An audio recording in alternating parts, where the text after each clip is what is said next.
if we took a background and we created a collage? Now, I've learned this particular one the hard way.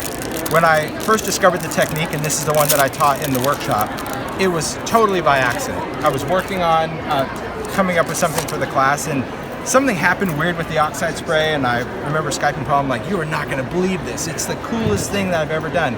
Then I tried to do it again, totally didn't work. I tried to do it again, still didn't work, and I thought, well, nah, I totally forgot what I was doing. So what we're gonna do is we're gonna do a little bit of collage to our background.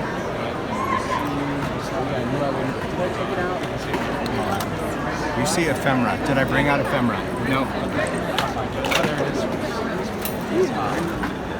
I'm just going to take some pieces. Okay? Not going to make world's finest collage, so don't judge me. Okay? Just going to take just some stuff. There's a good piece of ephemera. We'll take her. She's adorable. Okay, let's pop out those little pieces under her arms. She's got that little opening. There we are. Okay. So we're going to create a collage. I'm just going to use some Distress Collage Medium. Change the label. It's kind of nice. We're going this whole black and gray neutral look for Distress. Distress is coming out of the darkness of not just being brown. That's right. I like that Ranger's doing that. It's pretty neat. All right, just going to use some Collage Medium. I'm going to brush it on. Place this down.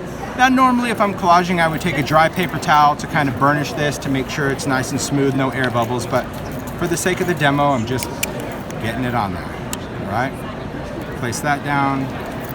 And we're just going to do a top layer. Now I'm getting some color from the media mat. I don't really care. Not for this one. Okay. So once I put this on, get a nice coverage on this, I'm going to wrap this in a baby wipe.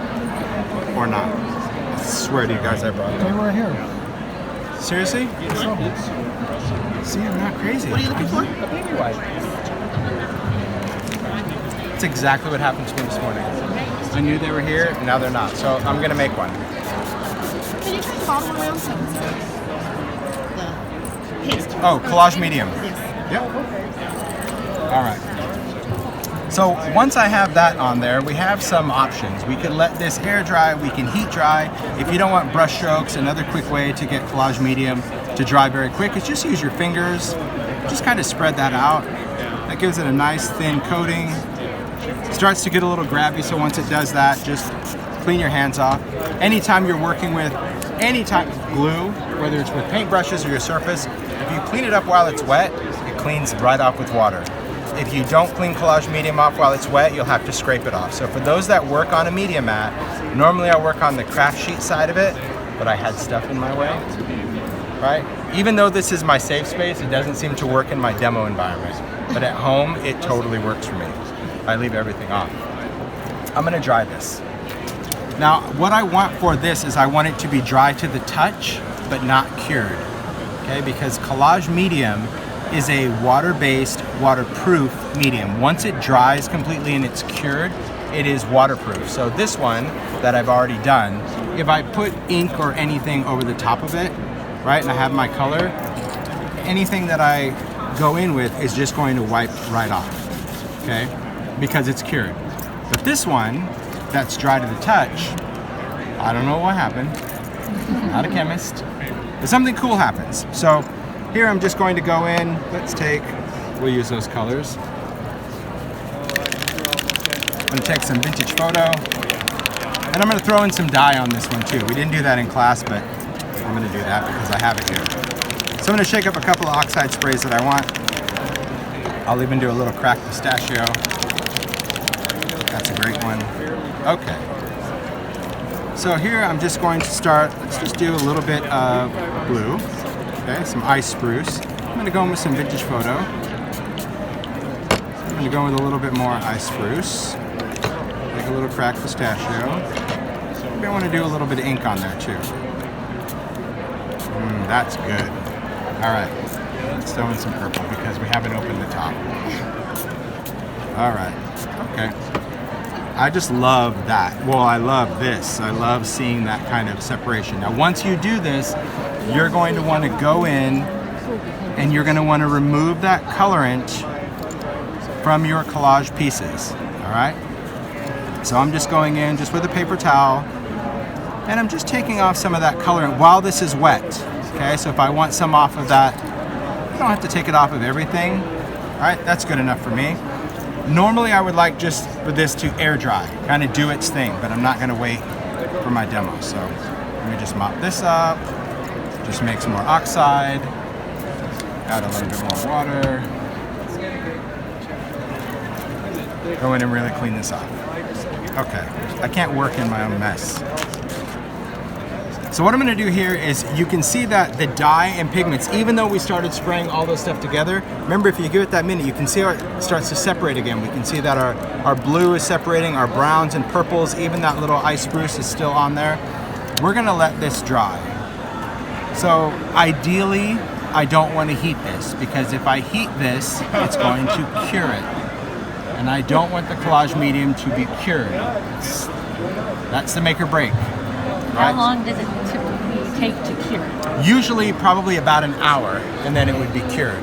Yep. So it's almost like if you're going to do this technique, you put on the collage medium. When it's dry to the touch, you ink it.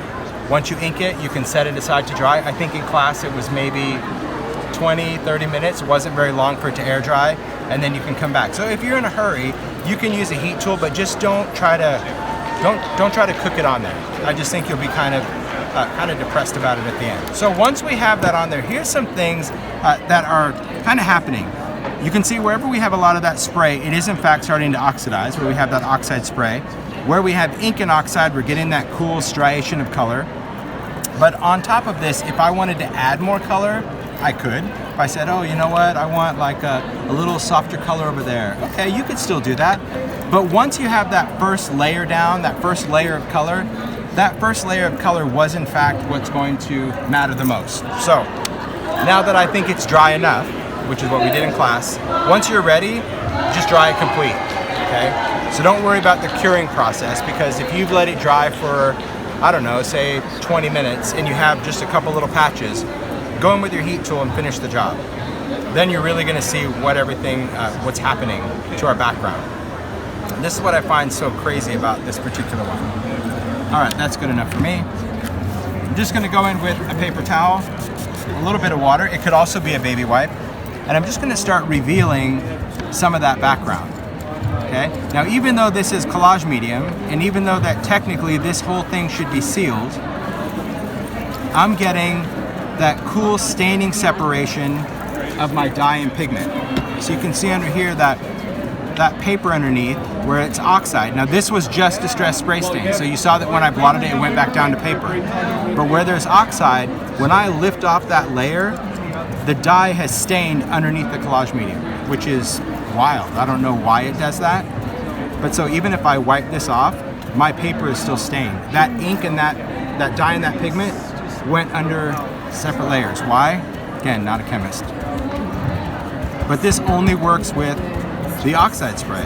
And I can remove as much of that color as I want. I can still go back in, add some splatters of water. And you can see as I'm getting those splatters of water, you can see again where it's starting to oxidize. You just have a really crazy background that just looks, I don't know, so complex. And I'll pass this around so you can take a closer look to see what I mean. It's just wild. It looks like something that you would have to do with paint, with layers and scrape it off and layers. And it was honestly just a happy accident. As in true Tim form, I'm planning my class, you know, right before I How are you? How's it going? And it's like, okay, I'm in a hurry, so I just put on collage medium, dry, spray with ink. But then when I was trying to make my step outs and, you know, pre-collage, it's like, this is not working. I don't know what I did. Maybe it was the colors I chose, but it really had to do with different drying and curing. But this background, oh my heck, is awesome.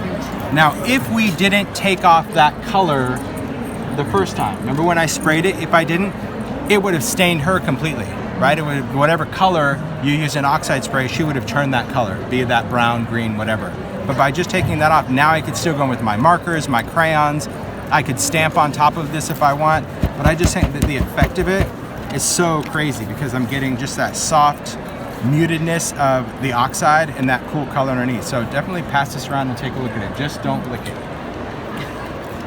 It will forever be water reactive. Okay,